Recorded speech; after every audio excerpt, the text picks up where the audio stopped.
Assalamu alaikum wa rahmatullah. Bismillahir Rahmanir Rahim. Alhamdulillah Rabbil Alameen. Wa sallallahu ala Muhammad wa alihi tahirin. Allahumma salli ala Muhammad wa ala Muhammad.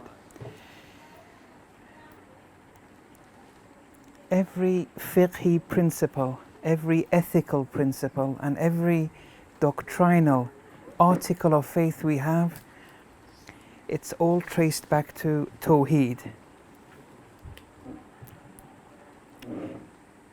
Islam is Tawheed.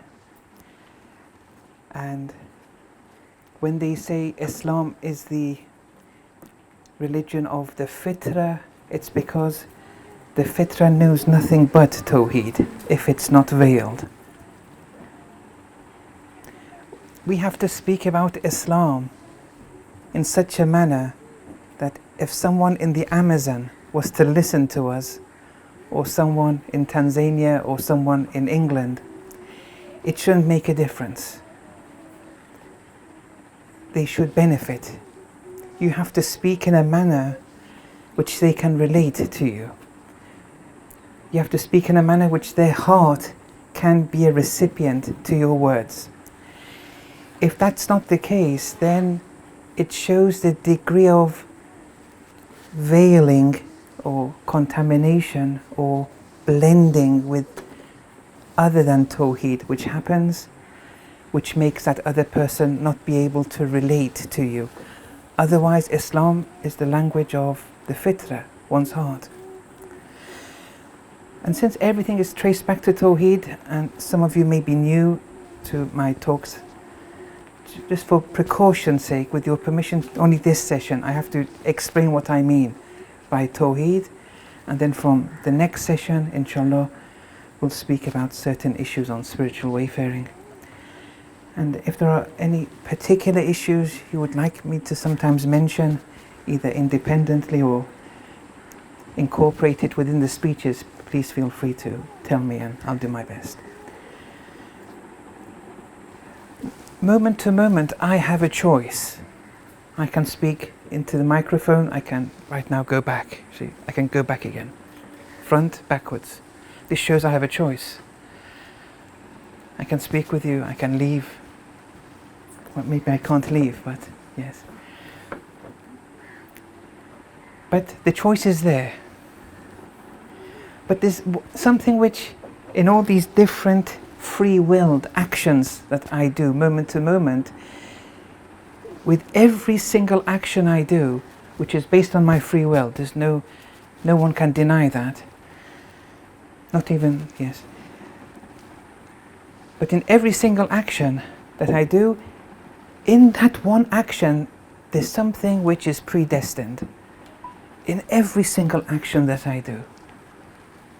And there was no choice. I had no choice in that matter. And that matter is that I am journeying towards perfection, something better. The reason I do an action, any given action, is because I think it's a good thing to do right now. I think it's a better thing to do right now. And that's why I'm doing it. Even if someone wants to go and steal something from the bank, when he wakes up in the morning and plans the robbery, that also is because he thinks that is the best thing to do, or a good thing to do. One is predestined to move towards perfection. It may be perfection in virtue, it may be perfection in vice. Whether it's in virtue or vice, that's my choice. But the fact that I am traveling towards more and more perfection alone, that's not a choice. Everyone is doing it. Even the idol worshipper, the thief, and the Muslim. So that is something which you can always start by speaking to people about. The concept of perfection. But it may be perfection in virtue, maybe in perfection in vice, but it's the international language, so to speak. You speak of Kamal, because everyone is after it. If you start speaking about Kamal, everyone will be listening. Even the most renowned of market consultants, when they speak and everyone listens to them, because ingrained in their talk, it's all about gaining Kamal, and everyone's listening to what they're saying. Everyone is praising Allah when they're listening to that marketing consultant, but they're unaware of it. Why? Because we believe Allah is perfection, absolute perfection. Perfection in all aspects.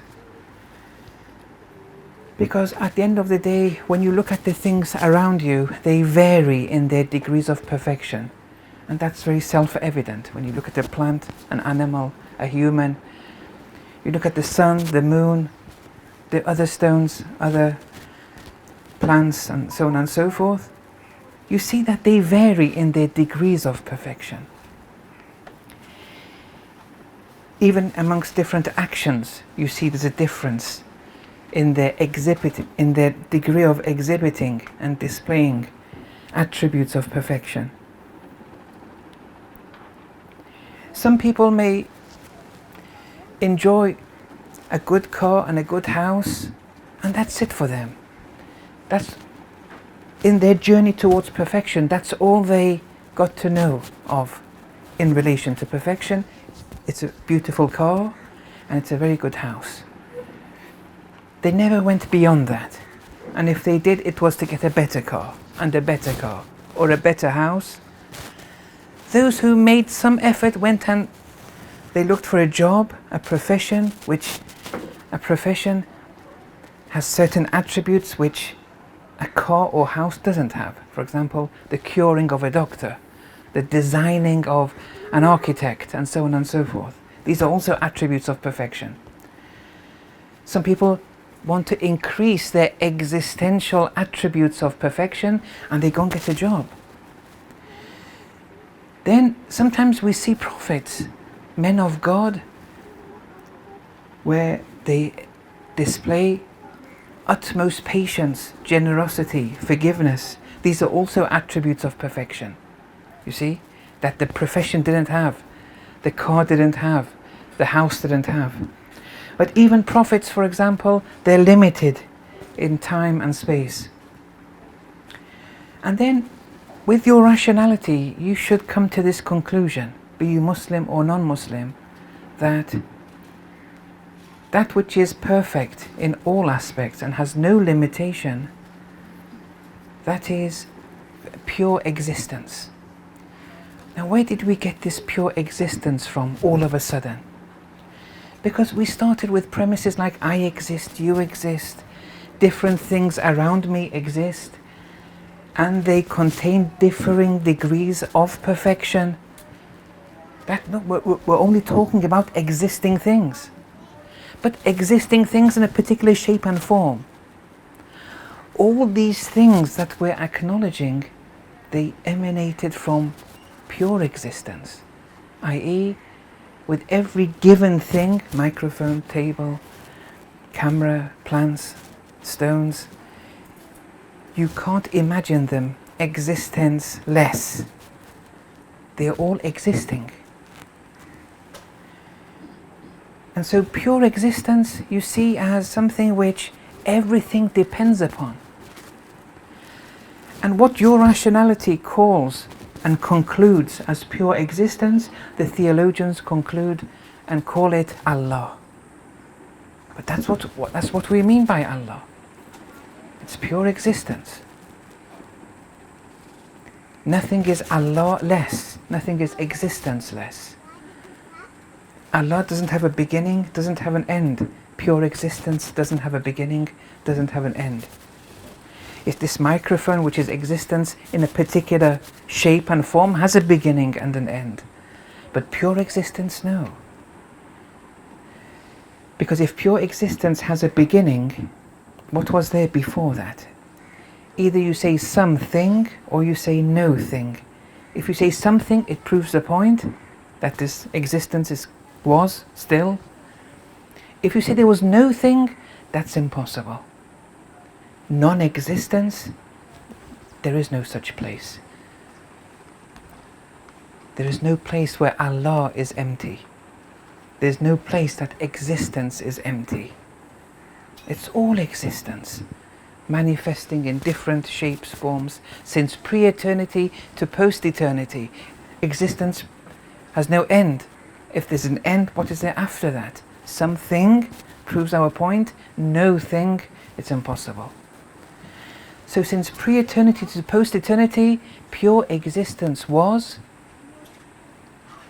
and in some traditions it says Allah was and there was nothing with him, and he's now as he was before. Because from the very beginning to the very end, it was all pure existence alone. Everything else was just manifesting pure existence. So when a companion of Imam Sadiq alayhi salam said Allahu Akbar, and the Imam said Allahu Akbar min ayyi shay, that Allah is greater than what thing? The companion said Allah is greater than everything. The Imam replied, it's in Usul al-Kafi, Haddadtahu, you've limited Allah. Look, if you just pay attention here, that he's saying Allah is greater than everything.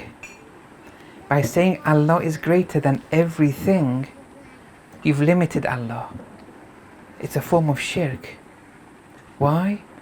Because you see Allah on one side and you see things on the other side, and you say Allah is greater than these things,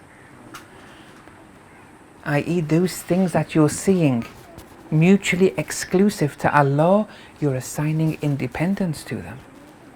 Whereas other than pure existence, we have no thing else.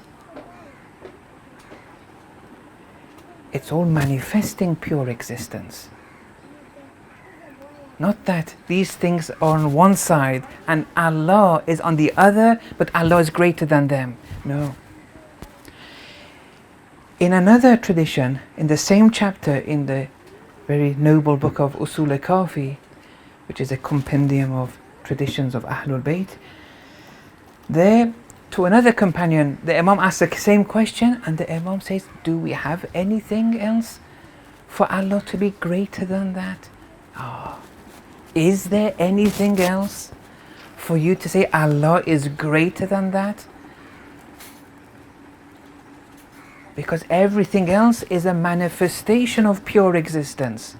What do you mean?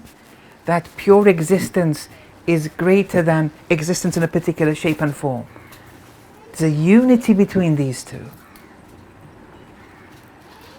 It's like saying in a clothes shop, everything is thread. But this thread manifests as a shirt, pair of trousers, pair of gloves. And then someone says, thread is greater. And then someone asks them, thread is greater than what? The thread is greater than the shirt, is greater than the gloves, is greater than the hat. Then the answer comes, do we have anything but thread in this shop for you to say thread is greater than that? There is nothing but thread. That hat, is it thread, holy, with a W, or is it something other than thread? It's only thread. The hat is all thread. It's only when you deep down, the heart believes that there's thread on one side and then the hat is something different. And with the clothes shop, no one says that. With Allah, everyone says that. It's something we've taught our children in a very bad way. And that's a form of shirk, although it's out of ignorance.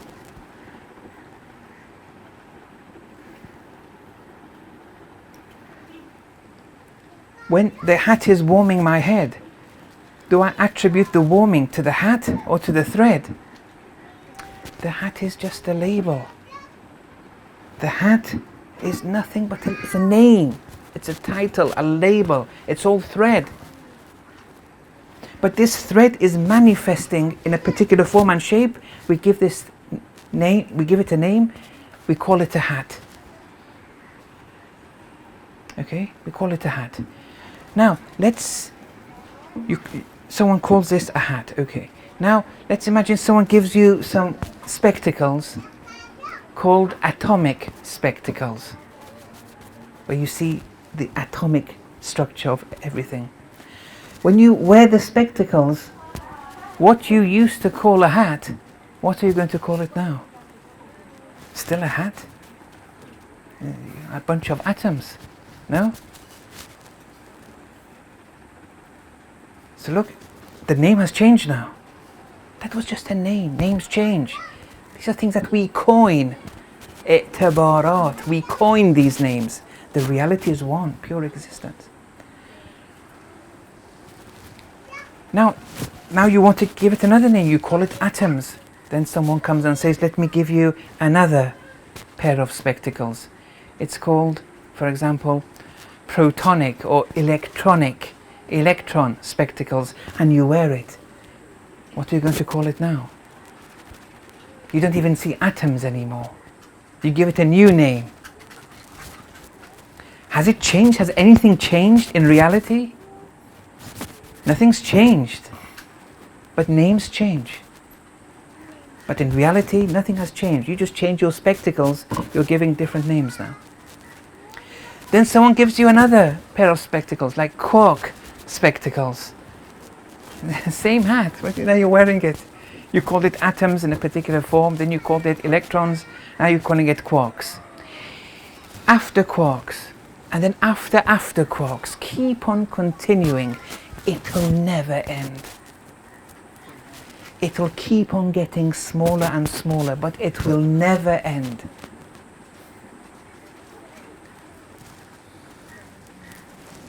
Because pure existence doesn't have an end. But the names change. There's a unity between Allah, pure existence, and creation, manifestations of that pure existence. Now, you look at the innumerable blessings in this world.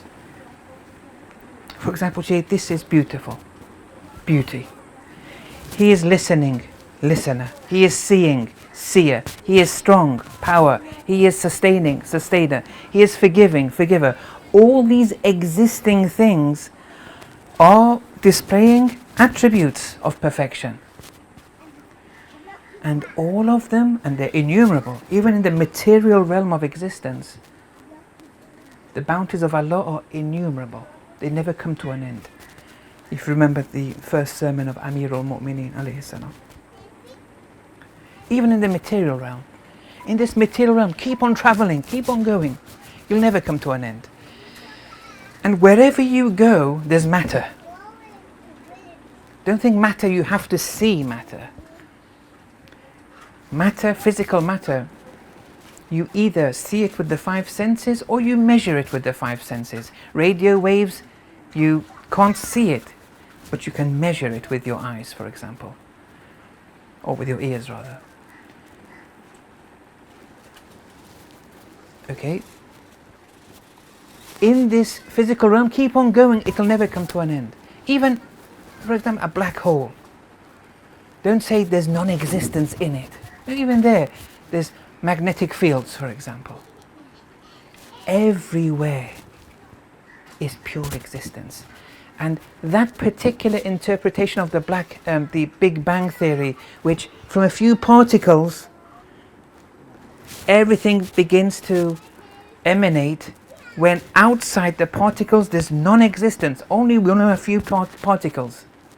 From that everything grows, and outside that we have non-existence. That interpretation is wrong, because we don't accept non-existence. If you explain the Big Bang theory in a way which is on a par with Irfani philosophical principles, that's okay. But then you can't force us to believe in non-existence, because Allah doesn't sleep.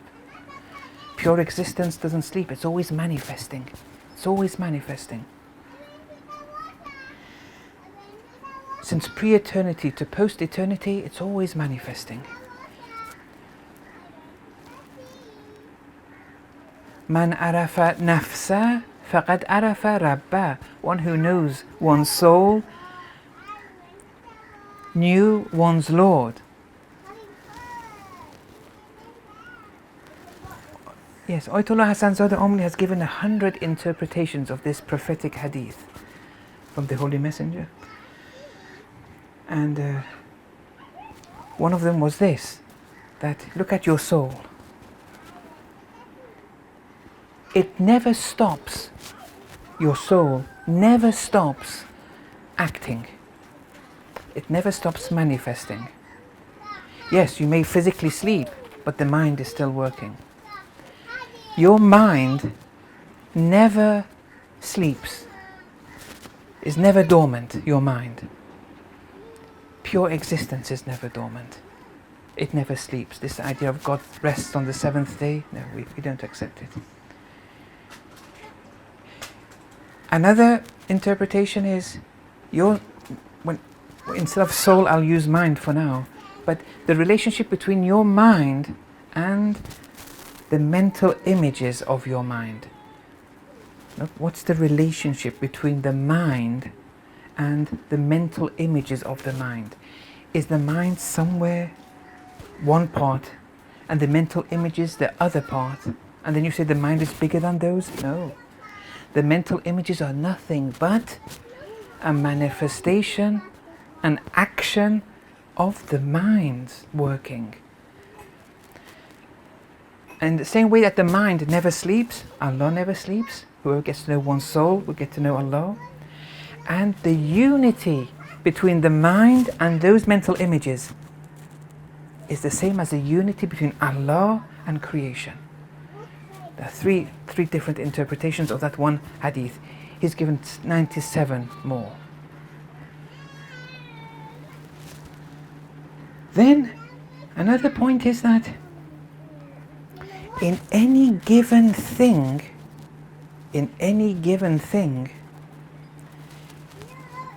we have a question that does pure existence manifest in any given thing?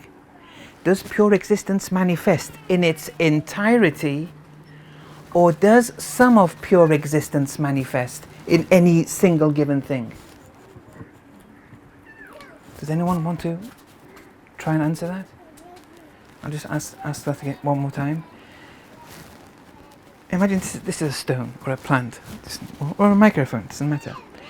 Is pure existence, with all those attributes that it has, is it manifesting in this in its entirety, or is it manifesting in this plant or stone partially?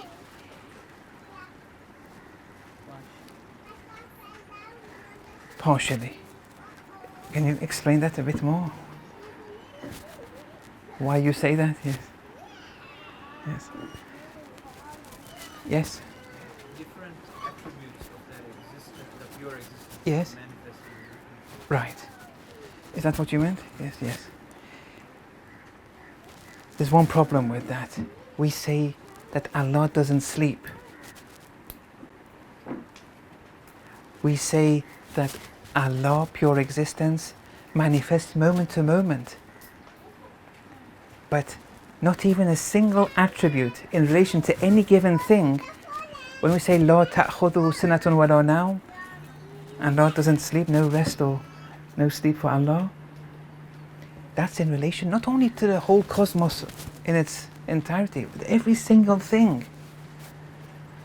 So all of Allah's attributes are manifesting in every single, whatever qualifies as a thing. So all of Allah's attributes are in play, with this, with that, with you, with me, but to varying degrees. Allah's attributes in their entirety may manifest more in a human compared to a plant. But that plant also sees, hears, is merciful, is forgiving, everything, has knowledge. Because Allah doesn't sleep. this pure existence in its entirety. Whatever is a manifestation of pure existence, that manifestation, be it a stone or a plant, all of Allah's attributes are manifested in it. But maybe to a low degree. But not that only 2 attributes are manifesting in it, the rest are asleep. Allah doesn't sleep in relation to some over the other. He's a just Lord. But when it comes to, let's say, 100 attributes of Allah, why does some things manifest more, those 100 attributes, than others? Well, that's because of the nature of that thing. It can only take so much. Animals can only manifest those 100 attributes so much. Plants only so much. Humans only so much. If, God forbid, humans, if they manifest those 100 attributes less than an animal, the Quran says they're even worse than animals.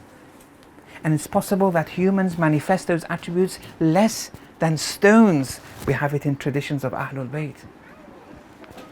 We may go through that one day.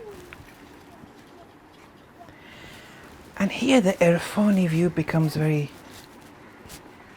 practical lesson to take from this much Tawheed for now, is the respect Islam gives to all things.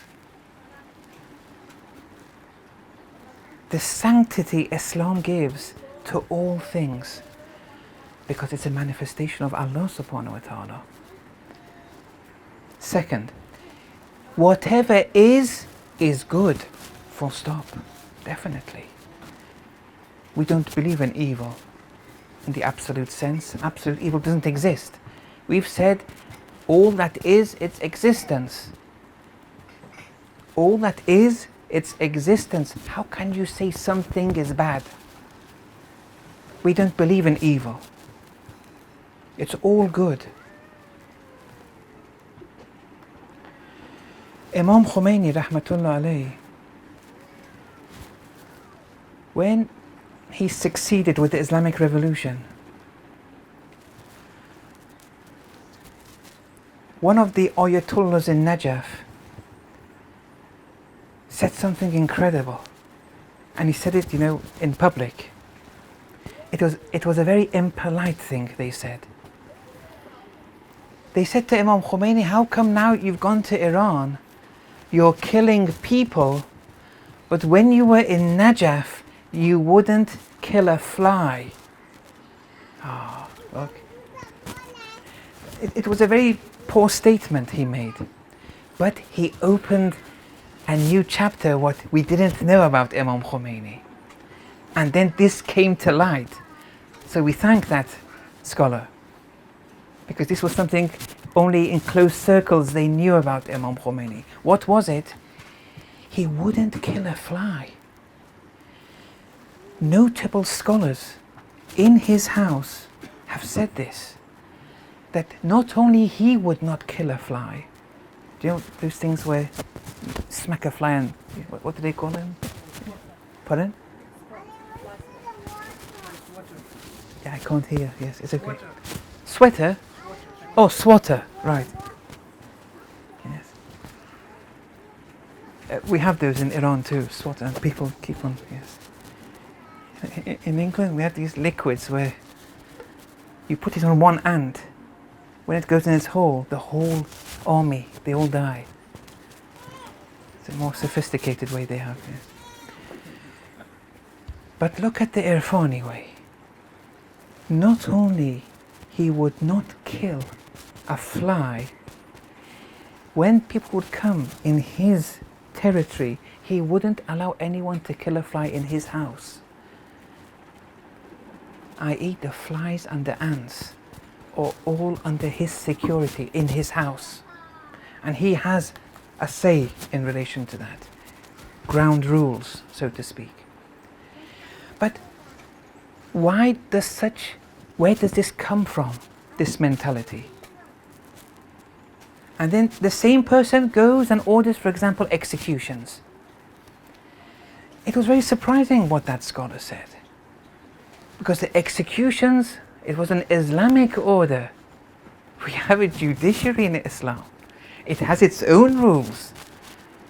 Amirul Mu'mineen would execute it, the Holy Prophet would execute it. It's Islam, it's in the Quran. That was part of Islam, it wasn't his own doing. During the time of Amirul Mu'mineen, thieves or people who would be deserving of the Islamic punishment, for example a finger being chopped, they would beg Amirul Mu'mineen to chop their finger. Because Amirul Mu'mineen is doing it. It was a great honor for them. Even if Amir would say, no, there's no need, go. He said, no, I want this to be done. I want to be forgiven. That's it, part of Islam. It's not their own doing. But a fly is also pure existence manifesting. And all of Allah's attributes are manifesting there. When someone has that kind of worldview, it takes a bit to go and kill someone. Yeah, I mean, some people, we have it. Some people who say we don't kill ants or these kind of things. But what's the criterion? You see them disrespect people. How can you respect an ant or an animal but disrespect people? That's a contradiction in terms. That's a sign of an abnormal psychology. They haven't grown properly. The Aql should have told them this. If Imam Khomeini's stance on a fly was that much, imagine the love he had for people, the respect he had for people who manifest more of Allah's attributes than a fly. But where does this idea come from? It comes from the idea that pure existence is manifesting in all things. All things are a manifestation of pure existence. And pure existence in its entirety is manifesting in all things. So evil doesn't exist. So when I steal something, why do we say that's haram? On the natural cause and effect scale of things, the natural order of the cosmos, the natural existing nature of the universe and beyond the universe, whatever, it's all good because it's all a manifestation of pure existence. But when it comes to the soul and you commit an action, for example, stealing, killing, cheating, lying, backbiting, whatever, we say that's haram. What do we mean by that? It means that with that action, nothing in the order of the universe is bad. It's all good. But by doing that action, you have become distanced from Allah subhanahu wa ta'ala. Inshallah, this I'll open up a bit more maybe in future sessions. It's a legislative thing. It's not a providential, natural cause and effect reality which is bad. Legislatively, when you're distanced from Allah through an action, that action is bad or it's unethical. When you're closer to Allah, that action is good. It's ethical. And what do we mean by getting closer to Allah, getting more distanced away from Allah? How many attributes of Allah are you manifesting? And to what degree, rather? To what degree are you manifesting Allah's justice, Allah's forgiveness, Allah's patience, Allah's generosity, Allah's revenge, Allah's wrath, Allah's majesty, Allah's all these attributes? Because the more attributes of Allah you manifest, the more Allah-like you become, the more closer to Allah you are. And that's the whole purpose of fiqh. That's the whole purpose of fiqh. These basic legislative do's and don'ts. It's the letter of the law. It's just a do or don't. But the batin, the inner aspect of this physical action is getting you closer or more distant away from Allah subhanahu wa ta'ala. And that's why fiqh is very important. Jurisprudence, the letter of the law, the sharia is very important. Because this very sharia has inner esoteric dimensions which get you closer and closer and closer to Allah. And that's why they're there. Okay, I think I'll stop there with your permission. If there are any questions, we can continue with that. وصلى الله على محمد وعلى الطاهرين. اللهم صل على محمد وعلى محمد.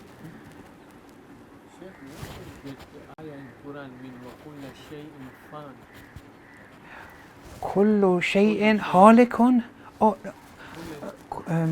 كل من عليها فان. Surah Rahman, yes. So everything on earth, عليها, the ha, if I don't know, it returns on earth, because ard is mentioned in the previous verse. Everything is fan. It's all annihilated. What does that mean? Well done, well done. You've made my job very easy. Right now, because it's a present participle the Quran is using. Right now, it's annihilated. It's like the thread and the gloves. Right now, it's all thread.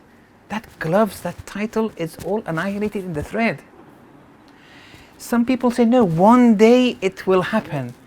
Those people who say that, inadvertently or out of ignorance, they're saying this phone is a metaphor. It's a figure of speech. It's figurative. It's allegorical. Because it means it's not fan annihilated now, but it's going to be annihilated. But Allah says right now it's annihilated. Yes. They say, well, no, that's a figure of speech. It's allegorical. It means in the future. Like you say, this person's a doctor. He's a medical student. He's a doctor. You say, hi, come on, doctor. They say, no, this is just a figure of speech because he's going to be a doctor. We can call him a doctor now in allegorical terms. This is a very big theme. I don't want to really go through it, but just always bear this in mind, that there's no allegory or metaphor or figure of speech in the Quran. It's all haqiqi. And it's a deficiency attributed to Allah if you say this word of Allah is allegorical. Now, I don't want to expand upon that. It's a very deep subject, inshallah, another time, or it requires a series. But yes, that's a very important point you mentioned.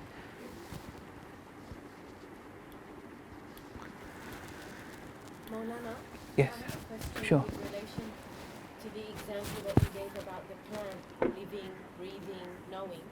Yes. Sometimes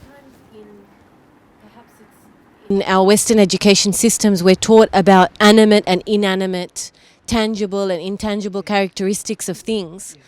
So how do we come out of that way of thinking where we look at things as living and non-living and rather look at them as manifesting Allah's attributes to certain degrees? Because they're I feel like two different concepts, yeah.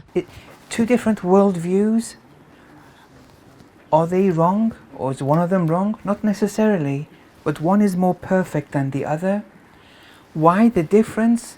Because these two schools of scholars or scientists within Islam are looking at the reality or nature from different lens.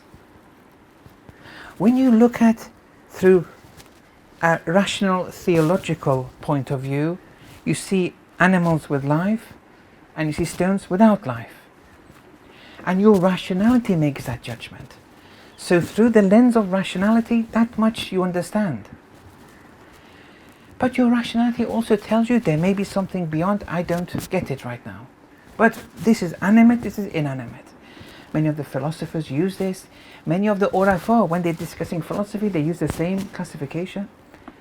But when you look at it through the lens of Irfan,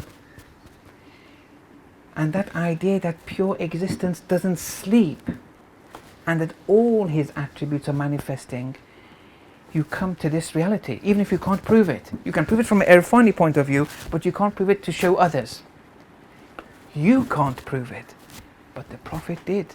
When the pebbles in his hand, the story of the pebbles speaking, saying La ilaha illallah, or the walls saying La ilaha illallah, the tree saying La ilaha illa ana. Okay. So it's possible. Now, I'm not saying the speaking is exactly the physical speaking we do, but there's a speaking involved. There's a knowledge, there's a perception involved. Even with plants, even with this table. The minbar of the Holy Prophet was crying out of sorrow when they wanted to make a new minbar. You know the story? It's in Medina now. They have a column where it was the Prophet's minbar, if I'm not mistaken. And then they wanted to change it, and that piece of wood then uttered expressions of sorrow that you're leaving me. It was an honor for you to have sat on me, for example. And many urafat, they see certain things in the cosmos. They may call them schizophrenic or in the Western world because they think they're crazy, but no. These things exist, they're hearing real things. They need not be physical all the time. Because it's a reality that they can see. Yeah, so different scientists within different schools, fiqh, theology, irfan, philosophy, they look at the reality from a particular angle. For example, they want to study the woman. What is a woman? You see, the faqih looks at the woman and gives the criterion of, an anatomic criterion, and says the woman is defined as this. The arif says my definition of a woman is that entity which manifests these attributes of Allah. You see, both of them are correct, but one of them is more perfect than the other.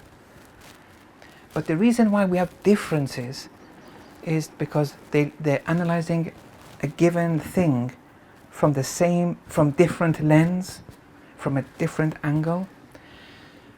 And they're both right, therefore, because it's based on proper principles.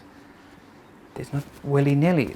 They've derived it from the verses of the Holy Quran, traditions of Ahlul Bayt, from aql. These are sources where we derive these things. But the faqih uses traditions of Ahlul Bayt with a particular lens and comes with these conclusions. The arif uses the same traditions, but through another lens comes through other conclusions, and so on and so forth. So everyone is, as long as it's based on standard principles, it's all correct. But some are more perfect than the other. That's different to the example of the elephant in the room. I'm not going through that analogy, because they say an elephant is this or elephant is that. That's something a bit different to what I'm trying to say. You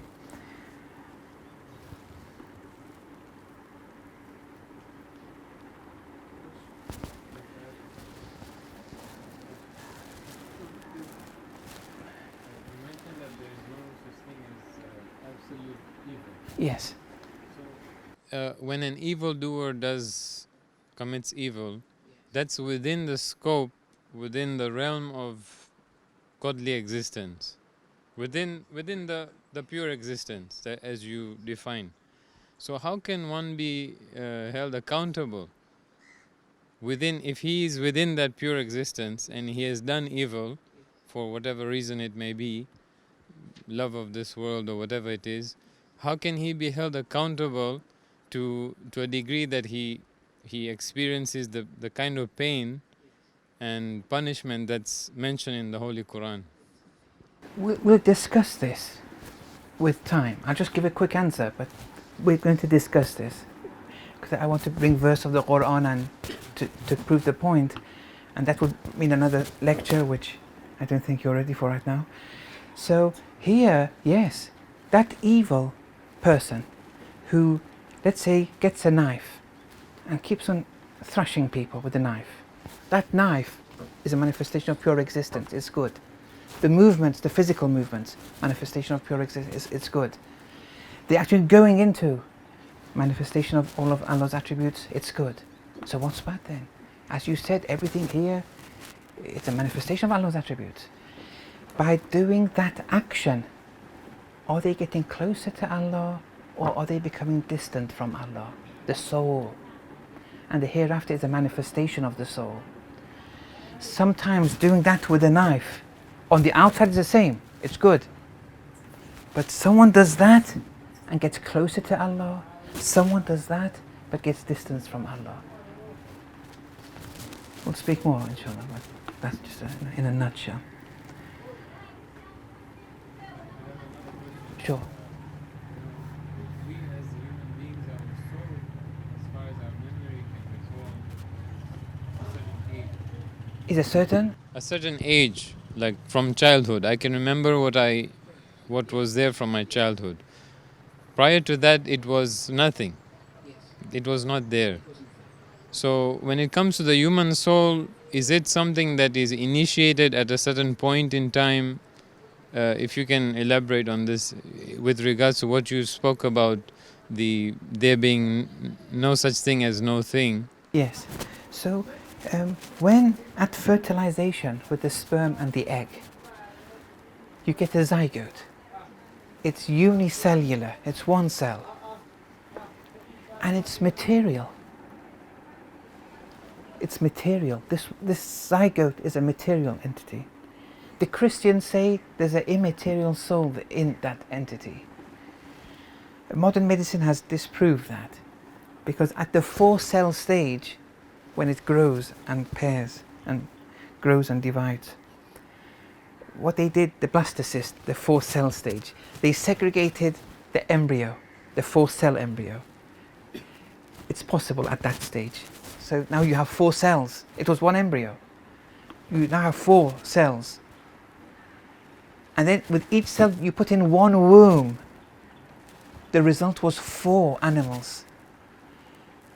If the immaterial soul was active or was existent at the time of fertilization or conception, which the Catholics believe, how can something immaterial be divided? It's impossible. But it's material and it can be divided. Then in the womb, this holy, with a W, material physical entity is evolving. Right now it has a piece of mass, length, breadth, whatever, existence.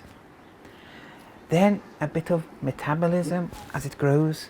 It's growing, metabolism, excretion, all these are different attributes which it's beginning to acquire. It keeps on evolving until a point when what was a unicellular, purely material thing has now acquired the ability to sense, perceive.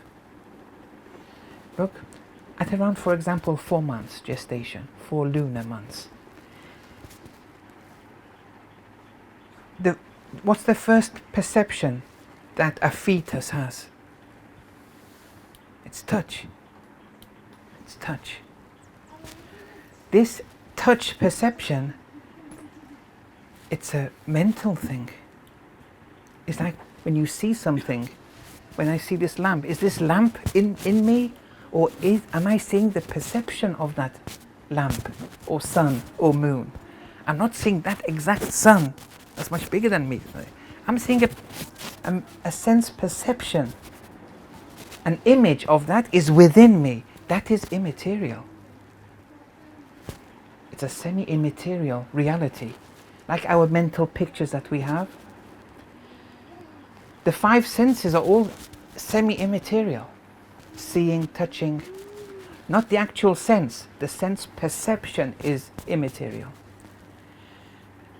At 4 months, we see the child is moving volitionally, not through gravity or reflexes.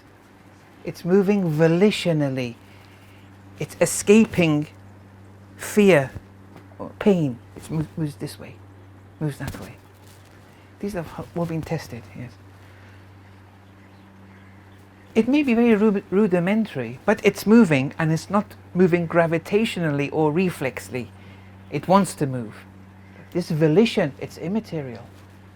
Volition. So all of a sudden, what was once, and from day one we call it soul. It doesn't matter. The soul was material. No one is scared to say that. The soul was that at the unicellular embryo, the soul was material. But this material soul, through evolving in the womb of the mother, at a certain point becomes material-immaterial. From then on, it signifies that the existence of the immaterial soul, the me, the I, starts. You say, I move, I touch, I sense. The I starts then. That's what we mean by soul or spirit usually. But even from day one, it is a soul, but it's not me. The I hasn't started. The I starts when this starts. When does that start? For everyone it's different. It's like puberty. But 1400 years ago, the Sharia says, look, I'm going to set a deadline. The deadline is 4 lunar months. From then on, there's an I here. And that's what the blood money is like, me and you. It's a person now. The I starts to exist. There was no I before. It's like the book, which comes from a tree, the pages, you know. There's no book, but from the tree, you chop the tree down and slice the things, go through the different procedures, and eventually you have a book. Here, the I didn't exist. It didn't exist. It came around through what? Evolution of matter. But it will post-eternally exist. The I will never, because immaterial things never come to an end. Material things come to an end. This has a beginning and an end. But immaterial things, some of them have no beginning, no end, but with this, some of them, like our soul, has a beginning, but it has no end. Because immateriality has no end. It can't end. It doesn't stop. It never ceases to exist once it comes. Okay, I think we'll stop there. Our soul also didn't have beginning from Alam Azhar. Yes, that's another issue. Yes. If we don't be careful how we explain that, we'd be speaking like the Hindus and reincarnation. There's no problem with saying the soul was from the very beginning. But how are we going to explain it? This soul which I have now was? Or was something in Allah's knowledge since pre-eternity? But not me. Not me. That has to be explained, yes. It's another. How can we define fitra in English? Do we have I think, I don't know, but fitra in Arabic, it's creation. And then fitra is on the paradigm of fi'la. You know, fi'la. In Arabic morphology, whatever is on a par with the paradigm fi'la, like fitra, it brings the added dimension of type of. It's a typological definition. So fitra, fatara comes from creating. That's the root letters. It's in the paradigm fi'la, and therefore it means a type of creation. And therefore the fitra of everything is different. And for us, it's our innate nature. For the plant, is its own fitra. It means type of creation. So with every given thing, it has its own type of connection, type of creation. I think we're doing over too much now.